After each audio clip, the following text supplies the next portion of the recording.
All right, algebra students, we're going to be taking notes on properties of equations. And this is part of lesson 1.1, solving equations. So properties of equations. This is, again, a continuation of module 1, lesson 1. We're learning these properties so that we can justify. So we're just going to do some algebraic statements and some basic meanings of these properties and then work with them tomorrow. So the first one that we have is the identity property. And by the way, this is page 16. So if you're on page 16, great. If not, make sure you start on page 16. So we have two identity properties. We have one for addition.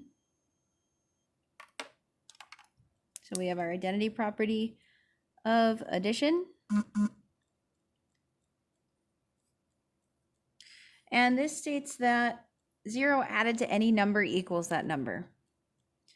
So the meaning is 0 added to any number equals that number. And the reason we call it the identity property is because when you add 0 to, like, let's say 5, it doesn't change the value of the number you're adding it to. So 0 plus 5 is 5. Same thing goes for using variables. If you do x plus 0, the value of that statement is just x. Our other identity property is the identity property of multiplication. So if you're thinking, what can I multiply by so that I don't change the value of the number? That's an M. Hopefully you're thinking it, but that identity property of multiplication is 1, the number 1, times any number equals that number. So very similar to the identity property of addition, but this one says if you take the number 1 and you multiply it times, I don't know, let's say -4. The value of 1 times -4 is -4. And the same thing goes for variables. 1 times x we can write as 1x, but really 1x is the same thing as x. So multiplying by 1 does not change the value of the number that you're multiplying by. All right, our next one is we have the 0 property.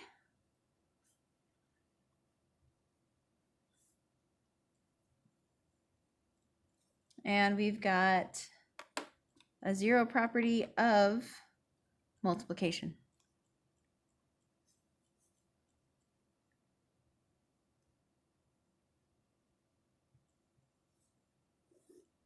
And this one states that any number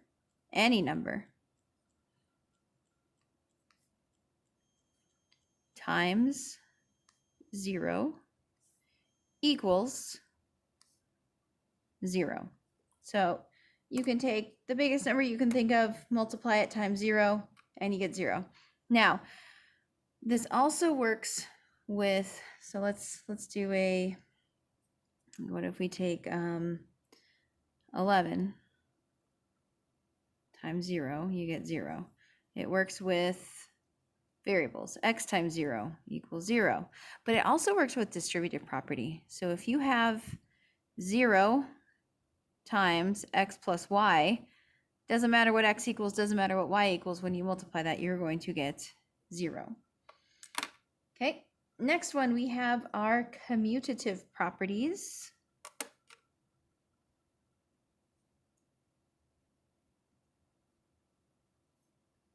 And there are 2 of these. There is one commutative property of addition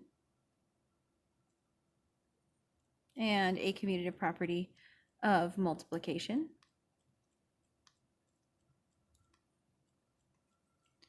So these have to do with order of how you add and subtract, or how you add things or how you multiply things. So your commutative property of addition states that if you change the order, so changing the order of the addition problem,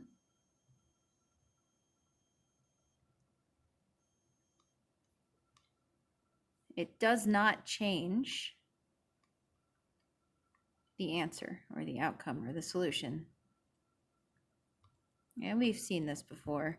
So an example of this would be if we take, I don't know, let me think of a 2 plus -3. Well, that's -1. If we change the order and say, I want to add -3 first and then add 2, I still get the answer of -1. So if you're adding and you just flip the order or change the order around, it will not change your solution. Same thing with multiplication. Changing the order of the multiplication problem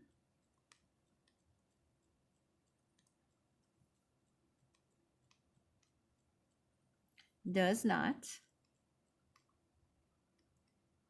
change the solution.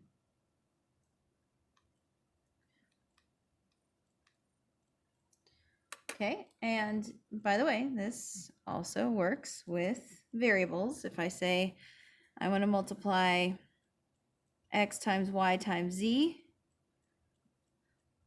I get x, y, z. If I want to multiply z times x times y, it's still the same x, y, and z. I just changed the order. I still get x, y, z. So changing the order does not change your solution. Okay.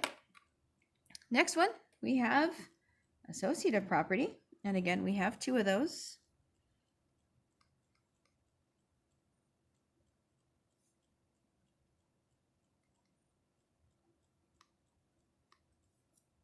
We have an associative property of addition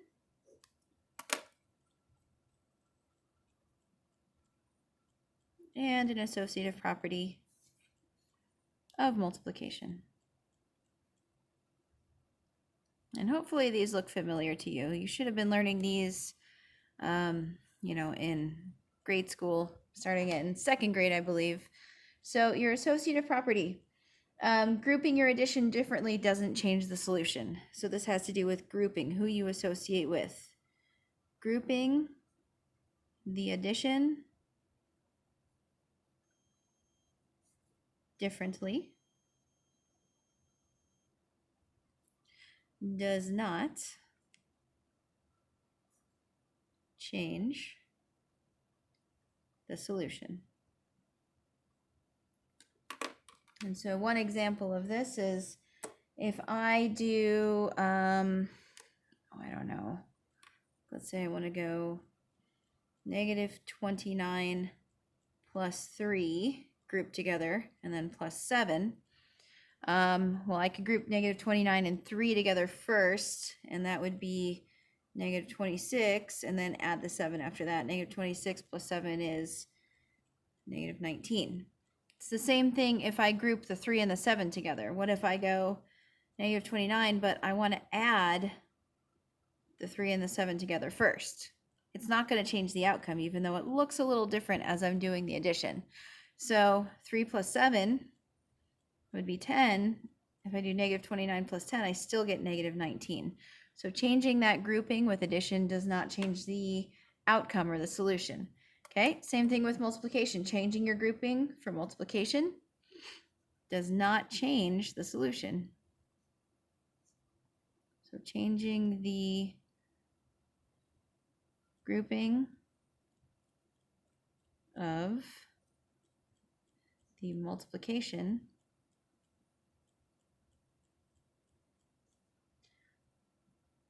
does not change the solution.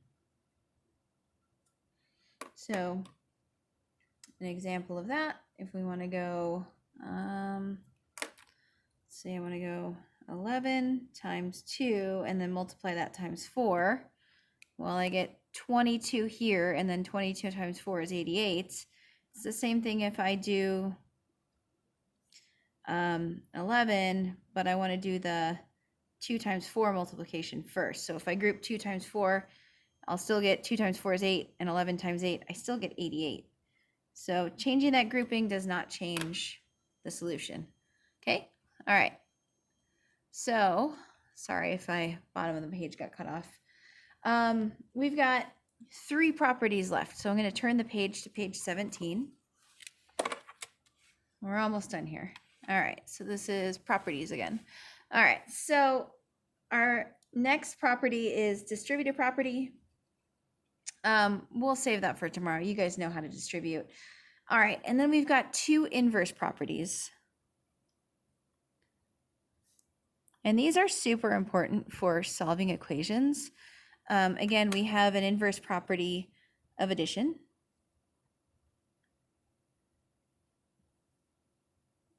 And we have an inverse property of multiplication.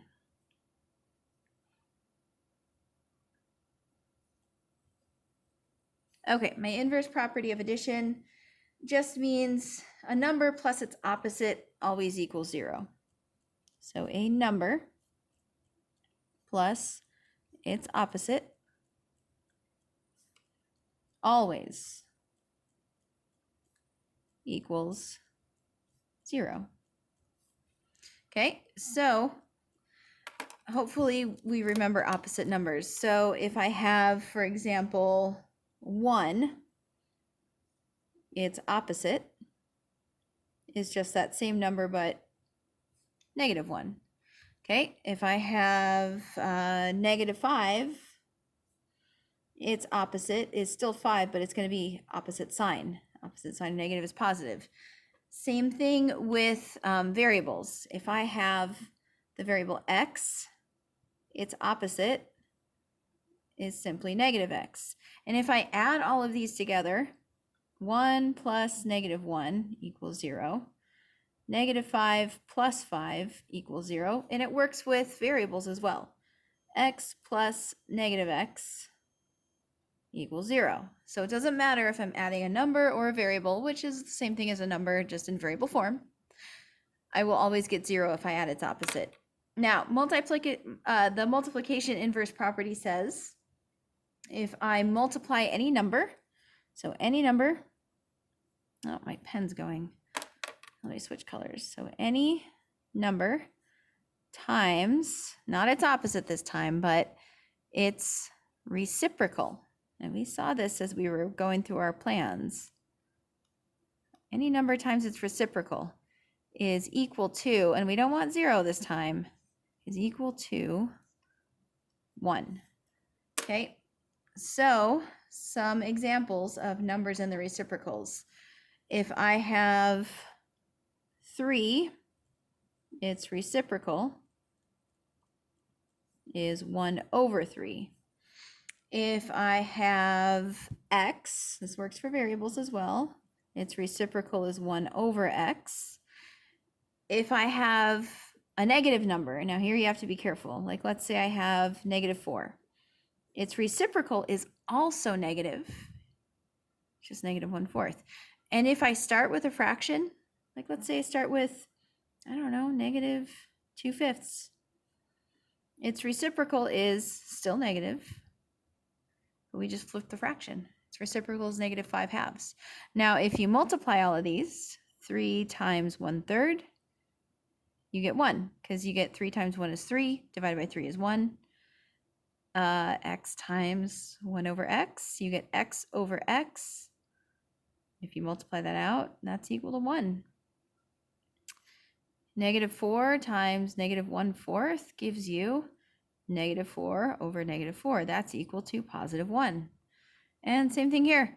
-2/5 times -5/2, its reciprocal, you get 10/10. Still equal to 1. So any number that you have times its reciprocal is equal to 1. So that's it for our properties. Make sure you have all of these included in your notes, starting on page 16, ending on page 17, because tomorrow I'm going to give you a handout to make sure that you wrote all of this down.